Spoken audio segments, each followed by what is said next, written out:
sekolah luar biasa. Ditugaskan di wilayah. Terima kasih. Ladang ibadah. Assalamualaikum warahmatullahi wabarakatuh.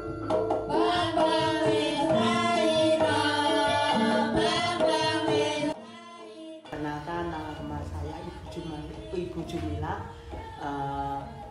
Ketua dan Pengasuh Panti Asuhan Binasi. Saya Sugiman, adalah salah satu pengasuh dari Panti Asuhan Binasi.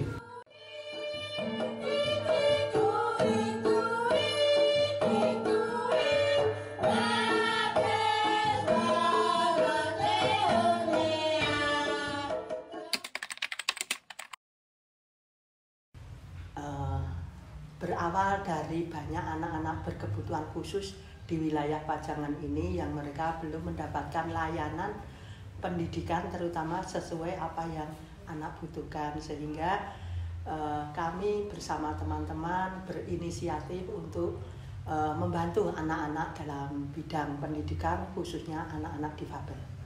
Ya, untuk secara awal Panti Asuhan Binasi adalah awal kegiatan. Kami dulu masih muda, sekitar tahun 86. Kami adalah dikontrak oleh Dinas Sosial Provinsi DIY selaku orang penanganan dalam bentuk relawan, tetapi bukan di difabel. Dulu kami adalah ditugaskan sebagai penanganan lansia. Selama 2 tahun kami ditugaskan di wilayah.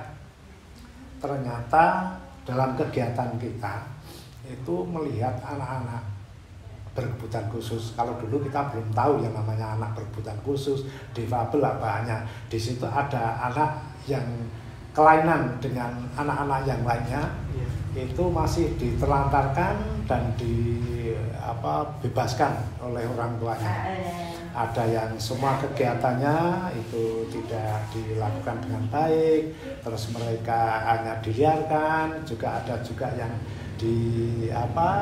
dirawat di ruangan yang mereka hanya makannya dengan dari luar, sehingga mereka tidak diperhatikan layaknya perlakuan dengan orang seperti itu. Jangan, sehingga kita berinisiatif untuk membentuk suatu kelompok belajar.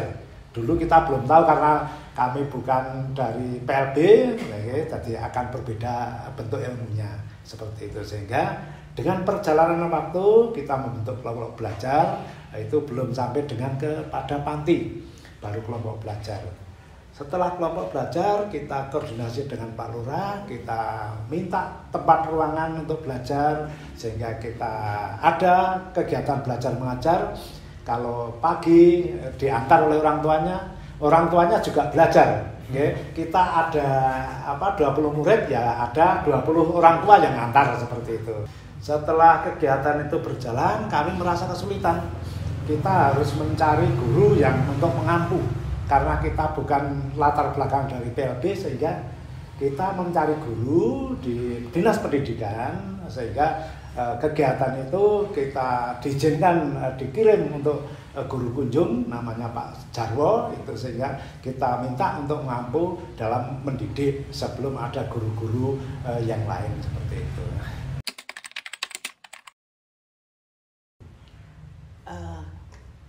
Mungkin itu dari Allah ya Mas, bahwa kami terketuk untuk bisa membantu anak-anak yang mereka itu betul-betul membutuhkan perhatian kita bersama, terutama untuk anak-anak berkebutuhan khusus. Dan kebetulan dari hati yang ingin membantu anak-anak itu, kami berlatar pendidikan sekolah luar biasa.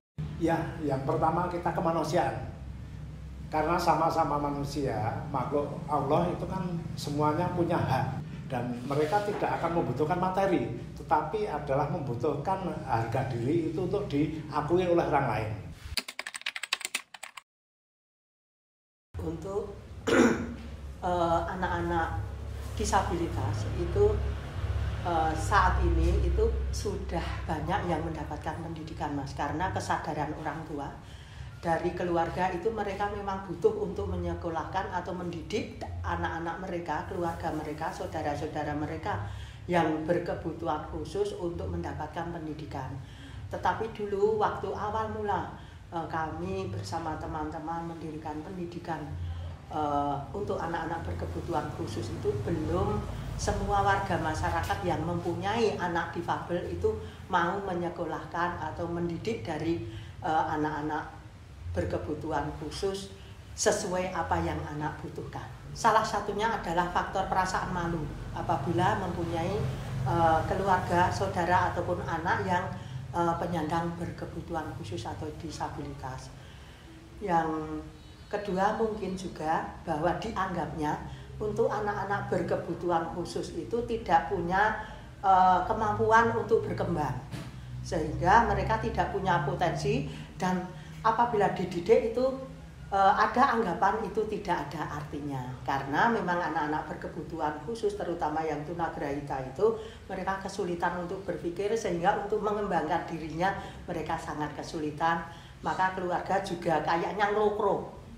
Tidak ada harapan untuk anak bisa berkembang. Tanggapan masyarakat awalnya juga mereka pesimis, Mas. Karena kalau anak-anak seperti itu kalau di masyarakat itu anggapannya adalah anak gila. Seperti itu tadi. Anak seperti itu kan bukan penyakit. Memang mereka keterbatasan gitu, tetapi bukan penyakit. Nah, biasanya masyarakat seperti itu dianggap gila, terus disingkirkan, disendirikan, terus tidak digubris, dicuekin seperti itu, sehingga anak juga merasa tersingkirkan seperti itu. Sehingga lambat laun kita bentuk anak kita dengan sosialisasi dengan masyarakat, sehingga lambat laun masyarakat akan mengerti dalam kedudukan dan keberadaan anak seperti itu.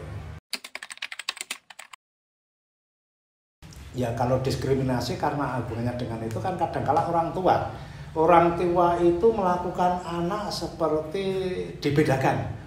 Misalnya anak yang ini punyai difabel, gitu, yang satu adalah normal, sehingga dalam pelayanan anak itu untuk memberikan pelayanan terhadap anak dibedakan, Mas. Karena ini anak yang normal, sekolah, diragati dan sebagainya. Nah ini hanya didiamkan saja. Jadi seperti itu kelakuannya. Terus yang orang lain misalnya tetangga dan sebagainya dicuekin, untuk bermain mereka dikucilkan dan sebagainya seperti itu. Mungkin masih ada suatu keluarga atau sebagian dari masyarakat itu masih mempunyai anggapan seperti itu. Tetapi saya rasa untuk saat ini sudah semakin membaik. Jadi ada kesadaran dari keluarga untuk bisa mendidik anak-anak berkebutuhan khusus sesuai apa yang anak harapkan. Ya, untuk fasilitas, kami memang memberikan fasilitas terhadap anak. Kita adalah berdikari karena kita orang swasta. Kita untuk ibaratnya kita selalu mengencangkan ikat pinggang, dalam arti kita harus berupaya memberikan pelayanan terhadap anak. Kita berusaha untuk berbagai macam kegiatan. Misalnya kita produksi, kita ada gamelan, ada pertanian, ada gas, dan juga berbagai hal kita lakukan dengan harapan anak nanti bisa terlayani dengan apa yang kita bisa, seperti itu. Untuk anak-anak yang tunagrahita, terutama untuk anak-anak tunagrahita mampu latih, mereka apabila moodnya itu sedang down, ya sedang menurun, memang sangat sulit untuk diajak melakukan sesuatu, untuk diajak belajar, untuk diajak untuk mengerjakan tugas-tugas, itu memang sangat sulit, Mas. Apabila dia pas mogok itu perlu kesabaran yang ekstra. Jadi dengan hati, memang betul-betul ketulusan hati sangat diperlukan untuk anak-anak, membina anak-anak disabilitas. Tekniknya untuk kita memberikan pelayanan terhadap anak dan mereka mau, kita berbagai macam, sangat lama sekali. Kita yang menggali potensi anak itu berpuluh-puluh tahun. Di ternak kambing nggak jalan, ternak unggas nggak jalan, ite nggak jalan, terus yang namanya jahit rusak, kita sabun nggak jalan, terus batik, iya seperti itu. Jadi semua kegiatan yang menyangkut dengan itu sudah kita lakukan. Sehingga seperti ini yang sekarang kita pilah, wo ini bakatnya ke seni, wo ini bakatnya ke ternak, wo ini bakatnya ke bisnis, ini ke lukis. Itu kita pondok-pondok sehingga anak senengnya di apa, seperti itu. Sehingga pada saat sekarang kita sudah punya apa, unit-unit kegiatan. Ada unit pertanian, ada unit kompos, ada jahit, ada lukis, ada gas, seperti itu. Sehingga anak itu akan termotivasi seperti itu. Sehingga, wow ini kegiatan saya harus di sana, nggak usah kita perintah.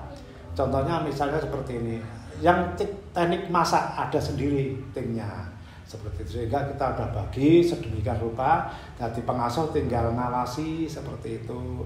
Dalam kegiatan sampai udah berjalan atau belum, kalau belum kesulitannya apa, seperti itu.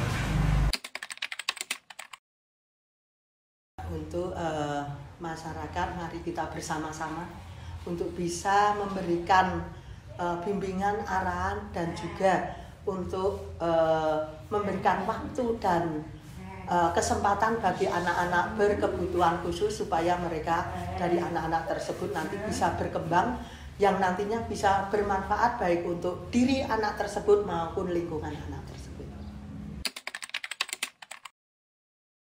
Semangat, tetap belajar, mau berkarya.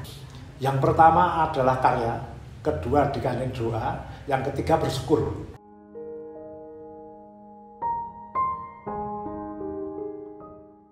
Namanya siapa tadi? Nafi, Pak Nafi.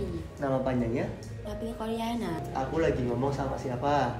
Namanya? Namanya Mbak Anur Gati. Biasa dipanggil? Gati. Halo, nama saya Mutrika Nur Latifah, dipanggil Abi. Sukanya bikin apa? Kaset. Kenapa suka bikin kaset? Ya kan dulu aku nggak punya kaset. Sukanya macam-macam bisa. Macam-macam bisa? Iya. Paling bisa? Bisa, jahit bisa, Bisa. buat kaset bisa, masak bisa. Saya hobinya masak. Masak? Iya, sama Mbak Gati, Oh, sama Mbak Gati? sama jahit. Oh. Yang di sana tadi. Yang di sana. Ya, bikin sejadah sama tas. Di sini, di Bina Siwi, seneng nggak? Senang. Baik-baik? Iya, Teman-temannya baik-baik? iya. Pengasuhnya baik-baik juga? Baik semua. Ada nggak pengen ngomong terima kasih atau apa ke pengasuh, ke teman-teman? Mau nggak terima kasih gitu? Gimana ya? Iya. Terima kasih gitu. Terima kasih buat Pak Sugimas sama Bu Jum sama Mbak Wanti sudah mendampingi saya.